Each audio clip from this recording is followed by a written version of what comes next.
జగత్కారణం కారణజ్ఞానరూపం సురాదిం సుఖాదిం యుగాదిం గణేశం జగద్వ్యాపినం విశ్వవంద్యం సురేశం పరబ్రహ్మరూపం గణేశం భజేమ. ఓం సదాశివసమారంభాం వ్యాసశంకరమధ్యమాం అస్మదాచార్యపర్యంతాం వందే గురుపరంపరాం. సరస్వతీ నమస్తుభ్యం వరదే కామరూపిణి విద్యారంభం కరిష్యామి సిద్ధిర్భవతు మే సదా. వసుదేవసుతం దేవం కంసచాణూరమర్దనం దేవకీ పరమానందం కృష్ణం వందే జగద్గురుం. సర్వోపనిషదో గావో దోగ్ధా గోపాలనందనః పార్థో వత్ససుధీర్భోక్త దుగ్ధం గీతామృతం మహత్. ఓం శ్రీ మహాగణాధిపతయే నమః. ఓం శ్రీ గురుభ్యో నమః. ఓం శ్రీ మహాసరస్వత్యై నమః. ఓం శ్రీ మాతాపితృభ్యో నమః. హరి ఓం. అందరికీ నమస్కారం అండి. నిన్నటి రోజున మనము ధ్యాన శ్లోకాలని మొదలు పెట్టుకున్నాము. దానిలో భాగంగానే మొట్టమొదటి శ్లోకమైనటువంటి ఓం పార్థాయ ప్రతిబోధితాం భగవతా నారాయణేన స్వయం వ్యాసేన గ్రథితాం పురాణమునినాం మధ్యే మహాభారతం అద్వైతామృతవర్షిణీం భగవతీం అష్టాదశాధ్యాయినీం అంబ త్వాం అనుసందధామి భగవద్గీతే భవద్వేషిణీ భగవద్గీతే భవద్వేషిణీ అనేటువంటి ఈ శ్లోకానికి మనము సూక్ష్మంగా అర్థాన్ని తెలుసుకున్నాము. ఇది సాక్షాత్తు నారాయణుడిచే బోధించబడినటువంటి విజ్ఞాన భాండమని, ఇది అర్జునుడికి బోధింపబడినదని, ఈ బోధ ద్వారా అర్జునుడు తనలో ఉన్నటువంటి అజ్ఞానాన్ని పోగొట్టుకొని జ్ఞానవంతుడై తనకు విహితమైనటువంటి కార్యాన్ని నిర్వర్తించి క్షత్రియుడిగా తాను చేయవలసినటువంటి ధర్మయుద్ధాన్ని చేసి గెలిచి అర్జునుడికి తగిన కృష్ణ పరమాత్మకి తగిన శిష్యుడని, సరి అయిన భక్తుడని,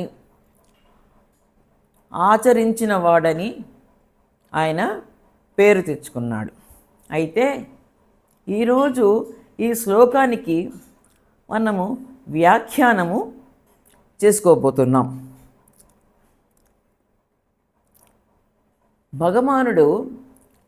భగవానుడు అవ్యక్తమూర్తి. ఆయన వ్యక్తము అయ్యేవాడు కాడు. సత్తా మాత్రమైనటువంటి పరబ్రహ్మ స్థితి ఆయనకి ఉన్నటువంటిది. అయితే భగవానుడు మనకి ఎలా ప్రత్యక్షం అవుతాడు, వ్యక్తం ఎలా అవుతాడు, అవ్యక్తమూర్తియగు భగవానుడు వ్యక్తముగా ఎలా మనకి గోచరిస్తాడు అని అంటే ప్రణవము ద్వారా ఆయన మనకి గోచరిస్తాడు.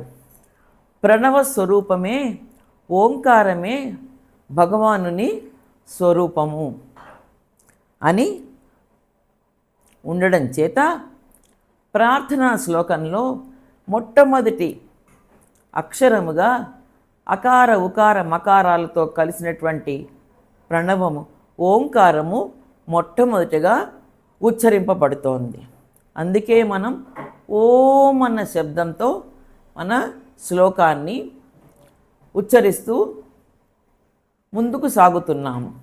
ఓం అన్న శబ్దంతోనే పరమాత్మ యొక్క వ్యక్త స్వరూపాన్ని, వ్యక్త గుణాన్ని మనము తెలుసుకుని ఓంకారంతో ఆయనకి నమస్కరిస్తూ ప్రార్థనలో ముందుకు మనము వెళ్తున్నాము.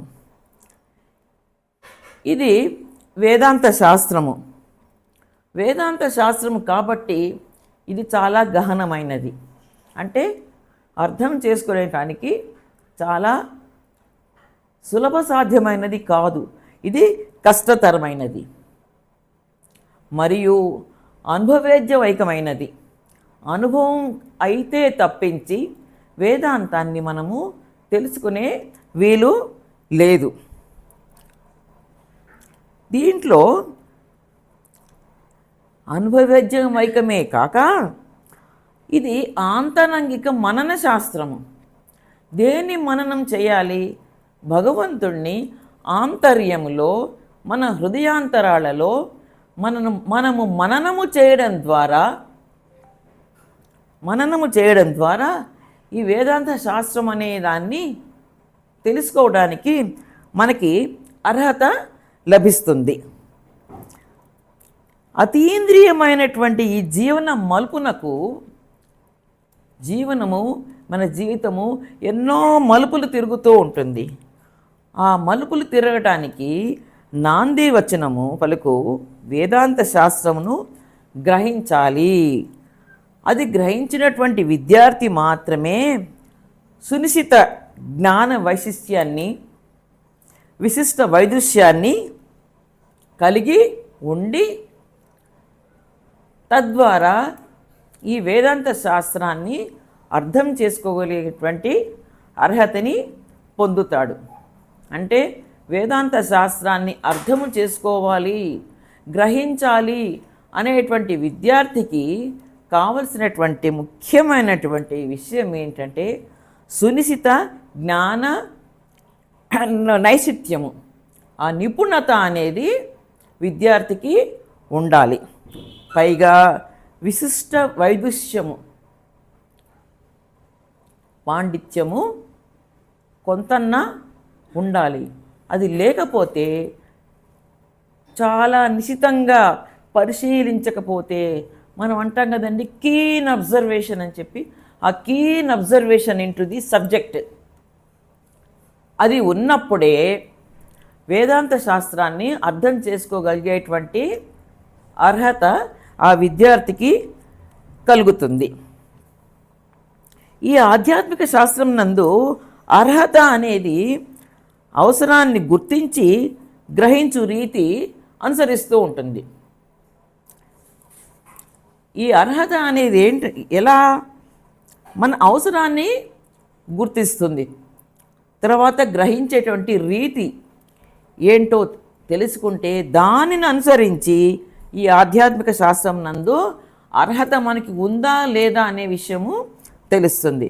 ఆధ్యాత్మిక శాస్త్రం నందు మనకు అర్హత ఉన్నది లేనిది తెలియాలని అంటే మన అవసరం ఏంటో మనము గుర్తించగలగాలి. మన అవసరాన్ని గుర్తిస్తేనే మనకి ఆధ్యాత్మిక విద్య మనకి అర్థమవుతుందా లేదా, ఆ శాస్త్రాన్ని మనము తెలుసుకోగలుగుతామా లేదా అనేటువంటి ఆ అర్హత మనకు ఉందా లేదా అనే విషయము తెలుస్తుంది. మనకి భోజనం చేస్తున్నాము, భోజనం చేయడానికి కావాల్సిన అర్హత ఏంటి? ఆకలి కలిగి ఉండడమే. ఆకలి ఉన్నవాడికే ఆ భోజనం అనేది రుచిస్తుంది. కడుపు నిండా తిన్నవాడికి భోజనం పెడితే రుచించదు. ఎందుకంటే ఆ తినవలసినటువంటి అవసరము ఆ వ్యక్తికి లేదు. దాహం వేసిన వాడే నీటిని తాగడానికి ఉద్యుక్తుడవుతాడు. దాహం తీరిన వాడికి నీటితో పని లేదు. అంటే దాహమే నీటిని స్వీకరించడానికి తగిన యోగ్యత. ఔషధ సేవ ఎవరికి అవసరము? ఎవరైతే ఏదో ఒక వ్యాధితో బాధపడుతున్నాడో వాడికే ఔషధ సేవ అవసరము. అంటే ఔషధ సేవకు వాడికి ఏదో ఒక వ్యాధి ఉండడమే యోగ్యత అవుతున్నది. ఏ రోగము లేని వాడికి ఔషధంతో పనే లేదు. అదేవిధంగా శాస్త్రాధ్యయనము చేయాలి అని అంటే దానికి వివేకము, వైరాగ్యము ఈ రెండే కావలసినటువంటి అర్హతలు. శాస్త్రాధ్యయనం చేయటానికి వివేక వైరాగ్యములే తగినటువంటి అర్హతలు. వివేక వైరాగ్యములు రెండూ లేనివాడు శాస్త్రాధ్యయనాన్ని చేయలేడు. వివేకం లేనటువంటి బుద్ధికి శాస్త్రాన్ని చదివినా మాత్రము ఏమర్థమవుతుందండి? అర్థము చేసుకోగలిగే వివేకము మనిషిలో లోపించినప్పుడు శాస్త్రాధ్యయనము ఎందుకు పనికిరాదు. అదేవిధంగా వైరాగ్యం లేనివాడికి అంతఃకరణ శుద్ధి ఉండదు. అంతఃకరణ శుద్ధి లేనప్పుడు వాడు ఏ విధంగా సత్యాన్ని గ్రహించగలుగుతాడు? గ్రహించలేడు. సత్యాన్ని అసత్యంగాను, అసత్యాన్ని సత్యంగాను భావించేటువంటి ప్రమాదము వైరాగ్యము లేనివాడికి, అంతఃకరణ శుద్ధి లేనివాడికి తప్పకుండా ఉంటుంది. సత్యాన్ని అసత్యంగా, అసత్యాన్ని సత్యంగా భావించి పూర్తిగా సంశయంలో పడిపోయి అజ్ఞానంలో వాడు కొట్టుమిట్టాడతాడే కానీ శాస్త్రాన్ని వల్ల వాడికి ఒరిగేటువంటి ఉపయోగము ఏది ఉండదు. కాబట్టి సాధకుడైనటువంటి వాడు శాస్త్రాధ్యయనాన్ని చేయాలి అనుకున్న వాడికి వివేకము, వైరాగ్యము అనేవి రెండు తప్పనిసరిగా ఉండవలసినటువంటి లక్షణాలు. ఈ రెండు లక్షణాలు ఉన్నవాడే శాస్త్రాధ్యయనాన్ని చేస్తూ ఆ ప్రయాణంలో హాయిగా గాలిలో విహరించగలుగుతాడు.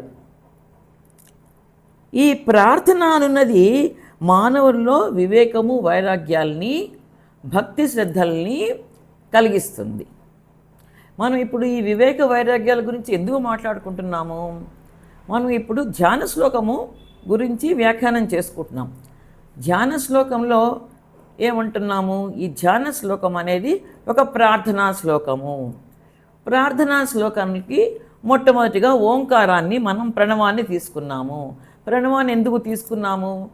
పరమాత్మ అవ్యక్త రూపి కాబట్టి అవ్యక్తంలో ఉన్న వాడిని మనం గుర్తించలేము. కాబట్టి వ్యక్త రూపంగా మనకు తెలియాలి అంటే ప్రణవమే భగవంతుడి యొక్క వ్యక్త స్వరూపము అని గ్రహించి శాస్త్రానుసారంగా దాన్ని మనం గ్రహించాం కాబట్టి ఓంకారంతో మన ప్రార్థనని మొదలు పెడుతున్నాం. ప్రార్థన ఎందుకు చేస్తున్నాము?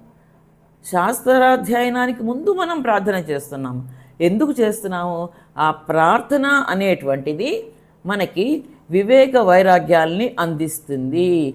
ఏ వివేక వైరాగ్యాలైతే శాస్త్రాధ్యయనానికి అత్యంత ఆవశ్యకములో అటువంటి ఆవశ్యకమైనటువంటి వివేక వైరాగ్యాల్ని పొందటానికి మనము ప్రార్థనా శ్లోకాన్ని పఠిస్తున్నాము. అంటే దీనివల్ల మనకి తెలిసేదేంటి?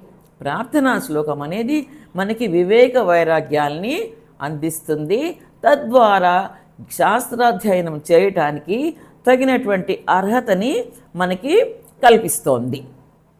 ఇది ప్రార్థన యొక్క ముఖ్య ఉద్దేశము.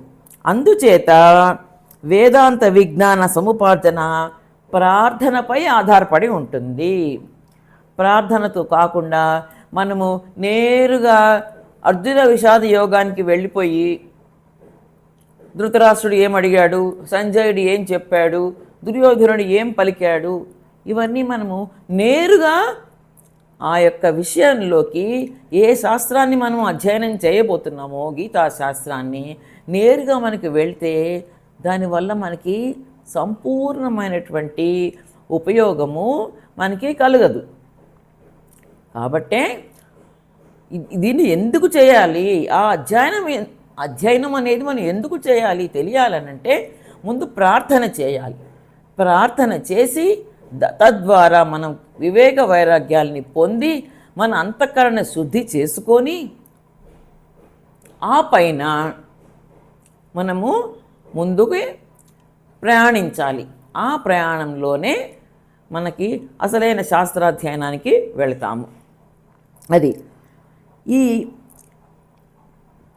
ఇప్పుడు మనం చేయబోయే చేస్తున్నటువంటి అధ్యయనము గీతాధ్యయనము. మనం చేస్తున్నటువంటి ప్రార్థన గీతని ప్రార్థిస్తున్నాం, గీతామాతని ప్రార్థిస్తున్నాం. గీతని మనము తల్లిగా భావించి గీతామాత అని మనం పిలుచుకొని ఆ గీతామాతని ముందు మనము ప్రార్థిస్తున్నాం. ఏమని ప్రార్థిస్తున్నాం? ఈ గీత యొక్క విశిష్టం ఏమిటి, ఈ ప్రకాశ స్వరూపం ఏమిటి, ఈ స్థితి ఏంటి, ఇదంతా కూడా ఈ శ్లోకంలో అత్యద్భుతంగా వర్ణింపబడింది. పరమ పవిత్రమైన గీతామాత అపూర్వ జ్ఞానమణులైన ఉపనిషత్ సిద్ధాంతములను ప్రతిబింబిస్తోంది. ఈ గీతామాత ఉపనిషత్తుల సారము అని మనము తిరిగి చెప్పుకుంటూనే ఉంటున్నాము. ఈ ఉపనిషత్తులు అనేవి మనకి అపూర్వమైనటువంటి మణులు. ఇవి వేదముల ద్వారా వచ్చినవి కాబట్టి ఇవి అపూర్వమైన మణులు. ఈ మణులను మనము ముందు సాధించుకోవాలి. ఈ మణులు మనకి దర్పణమయ్యి ఒక అద్దమయ్యి గీతను మనం అర్థం చేసుకునేలా మనకి అది ప్రతిబింబిస్తూ ఉంటుంది. కనుకనే ఈ గీతామాత ఉపనిషత్తుల సారము అని మనకి చెప్పబడింది. ఇది ఒక దర్పణంగా, ఉపనిషత్తులు ఒక దర్పణంగా మనకి కనబడి, దర్పణము ఎంతో క్లియర్గా మనకి ఉన్నట్టుగా చూపిస్తుంది. అదే రకంగా ఈ గీతామాత ఉపనిషత్తుల సారమై ఉన్నందున ఆ సారాన్నంతా కూడా మనకి పూర్తి చాలా క్లియర్గా మనకి కనబడేలాగా, అర్థమయ్యేలాగా మనకి అది చేస్తుంది. ఇది గురు శిష్య సంవాదన అయ్యి ఉంది. గీతను బోధించిన వారు ఎవరు మరి? సాక్షాత్తు శ్రీమన్నారాయణుడు అనేటువంటి కృష్ణ పరమాత్మ. ప్రతిబోధితుడు ఎవరు? బోధించినవాడు పరమాత్మ. ప్రతిబోధితుడు నారాయణ స్వరూపమైనటువంటి, నారాయణ అంశ అయినటువంటి అర్జునుడు. మరి నారాయణ అంశ అయినటువంటి అర్జున సంవాదమే ఈ గీత. అందుచేత ఈ గీత యొక్క వైశిష్ట్యము దేని మీద ఆధారపడి ఉందంటే గీత గ్రంథ ప్రదాత అయినటువంటి నారాయణుడి మీద ఆధారపడి ఉంది. భగవానుచే ఇది బోధించబడడం వల్ల ఇది తాత్విక జ్ఞానదీపము అయి ఉంది. తాత్విక జ్ఞానదీపం తత్వాన్ని తెలిపేటువంటి జ్ఞానదీపం అయి ఉంది. ఏమా తత్వం అంటే ఆత్మతత్వాన్ని తెలిపేటువంటి జ్ఞానదీపం అయ్యి ఉంది. తర్వాత ఇది అమృత సందేశమై ఉంది.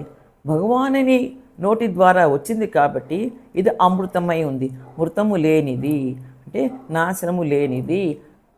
అన్ని కాలాలకు కూడా మనము ఎన్నోసార్లు అనుకున్నట్టుగా అన్ని కాలాలకి, అన్ని దేశాలకి, ప్రతి ఒక్కరికి ఉపయోగపడే, అందరికీ సంబంధించినటువంటి అమృత సందేశమై ఉంది.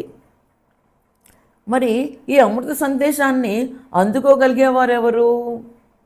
నారాయణుడు అమృత సందేశాన్ని ఇస్తుంటే దాన్ని అందుకోగలిగేవాడు కూడా నారాయణ అంశ అయినటువంటి ఆ అర్జునుడే.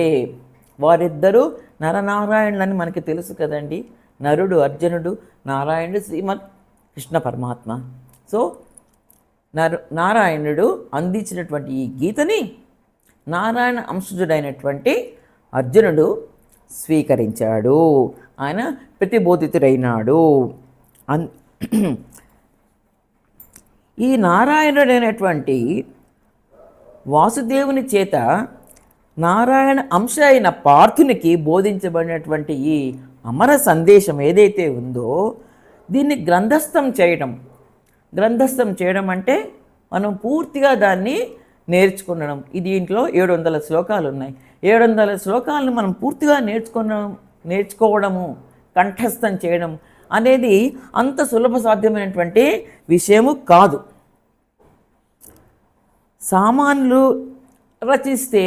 సామాన్యులు కనుక రచిస్తే దాంట్లో ఏ వ్యాకరణ దోషమో లేదా సందేశంలోనే దోషమో ఏదో ఒకటి తప్పకుండా ఉండేటువంటి ప్రమాదం ఉంది.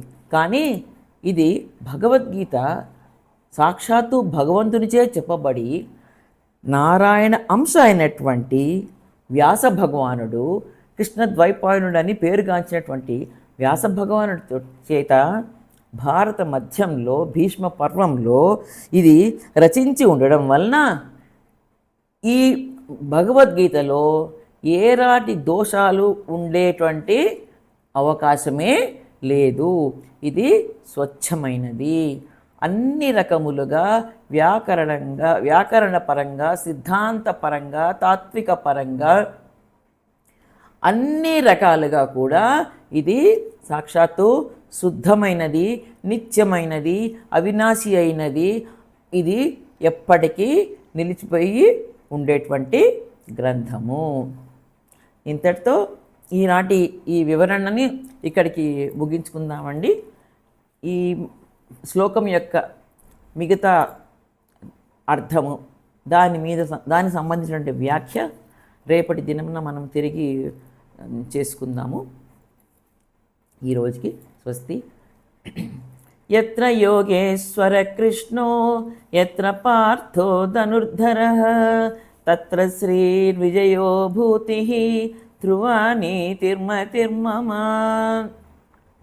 యదక్షరపదభ్రష్టం మాత్రాహీనం చ యద్భవేత్ తత్సర్వం క్షమ్యతాం దేవ నారాయణ నమోస్తుతే.